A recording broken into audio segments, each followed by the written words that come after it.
सध्याच्या हंगामातील पेरणी अंतिम टप्प्यात असताना रासायनिक खतांच्या किमतीत अचानक वाढ झाल्यानं शेतकऱ्यांची चिंता वाढली आहे। मागील वर्षाच्या तुलनेत यंदा काही खतांच्या बॅगचे दर तब्बल 380 रुपयांपर्यंत वाढले असून या महागाईचा मोठा फटका शेतकऱ्यांच्या आधीच डळमळीत झालेल्या अर्थकारणाला बसतोय।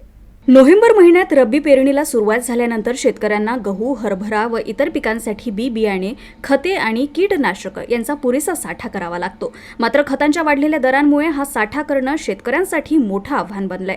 महागाईमुळे शेतकऱ्यांना आवश्यक तेवढे खत विकत घेणंही कठीण झालंय।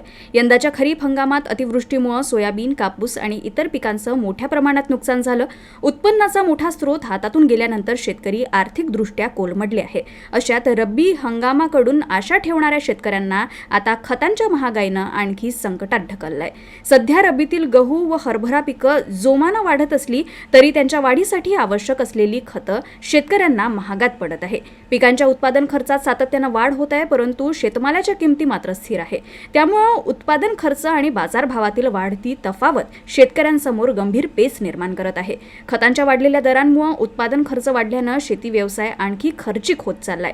शेतकरी संघटनांनी सरकारनं खतांच्या किमती स्थिर ठेवाव्यात आणि शेतकऱ्यांवर असलेला आर्थिक भार कमी करण्यासाठी योग्य उपाययोजना कराव्यात अशी मागणी केली आहे। आगामी दिवसात खतांच्या किमती आणखी वाढण्याची शक्यता व्यक्त होत असल्यानं शेतकऱ्यांमध्ये भीतीचं वातावरण पसरलंय।